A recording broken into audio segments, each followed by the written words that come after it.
नमस्कार दोस्तों, क्या आपको पता है हमारे देश में स्कूलों की छत गिरने से बच्चे दम तोड़ रहे हैं। वहीं दूसरी तरफ नेता लाखों करोड़ों की लग्जरी फैसिलिटी लेकर एंजॉय कर रहे हैं। क्या आपको नहीं लगता कि ये सिर्फ खबर नहीं बल्कि सिस्टम की सबसे बड़ी नाकामी है? एक ऐसा सिस्टम जो जनता की खून पसीने की कमाई पर पलता है, उस जनता की सेवा करने के लिए, और अब ये उसी जनता के खून का प्यासा बन चुका है। अभी कुछ दिन पहले राजस्थान के झालावाड़ जिले में सरकारी स्कूल में एक दर्दनाक हादसा हो गया। स्कूल की छत ढह गई, 7 मासूम बच्चों की जान चली गई और करीब 28 बच्चे घायल हो गए। जब ये बच्चे क्लासरूम में पढ़ाई कर रहे थे तभी एकदम से छत उनके ऊपर आ गिरी। खबरों की माने तो एक बच्ची ने पहले ही टीचर को बताया था कि छत से कंकड़ गिर रहे हैं, लेकिन किसी ने उसकी बात पर ध्यान नहीं दिया।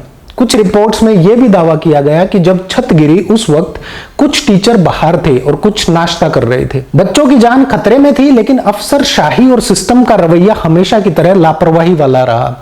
यह कोई पहला मामला नहीं है, बल्कि राजस्थान के बाड़मेर, बिहार, उत्तर प्रदेश और कई राज्यों के सरकारी स्कूल हैं जो उनकी बिल्डिंग्स या तो गिरने की हालत में है या फिर जर्जर हो चुकी हैं, उनकी छतें भी गिरने की कंडीशन में आ चुकी हैं और लगातार घटनाएं ऐसी रिपोर्ट भी हो रही हैं।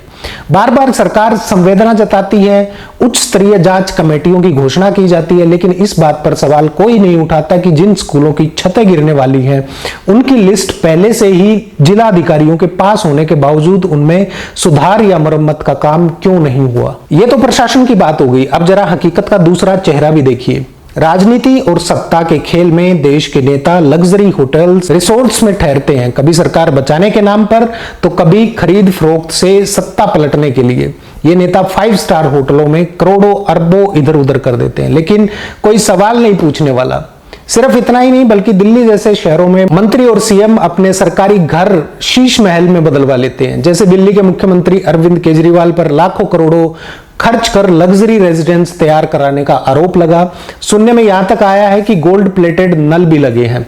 वहीं अब बीजेपी की मुख्यमंत्री रेखा गुप्ता पर भी ठीक ऐसे ही आरोप लगे हैं। सवाल यह है कि स्कूलों की छतें गिर रही हैं, बच्चे मर रहे हैं, लेकिन नेताओं को इतना पैसा खर्च करने की परमिशन दी जाती है। अच्छे खासे बंगलों पर पैसा बहाया जाता है, लेकिन देश में स्कूलों की मरम्मत के नाम पर सबको सांप सूंघ जाता है। सवाल यह भी उठता है कि जब लाखों करोड़ों की ग्रांट स्कूलों की मरम्मत के लिए आती हैं तो वो किसकी जेब में चली जाती हैं? और नेताओं के आलीशान बंगले, होटलों के बिल, ये सब किसका पैसा है?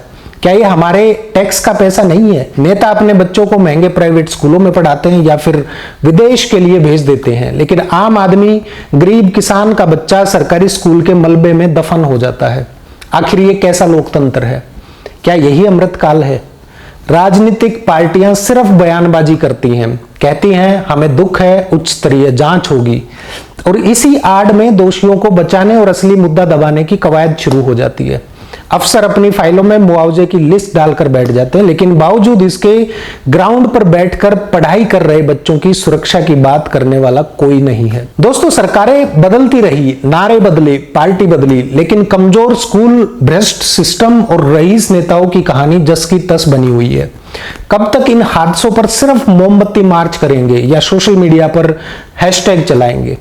अब वक्त है सवाल पूछने का, नेताओं से, अफसरों से, सरकारी सिस्टम से। आखिर कब तक हमारे बच्चे सरकारी लापरवाही की बलि चढ़ते रहेंगे और नेता आलीशान बंगलों, महलों, रिजॉर्ट्स में घूमते रहेंगे, जनता के खून पसीने की गाढ़ी कमाई को उड़ाते रहेंगे? अगर आपको यह वीडियो जरूरी लगे तो इसको ज्यादा से ज्यादा शेयर जरूर कर दीजिए, ताकि नेताओं की नींद खुले और शायद आने वाले कल में किसी गरीब का बच्चा स्कूल की छत के नीचे ना दबे। धन्यवाद।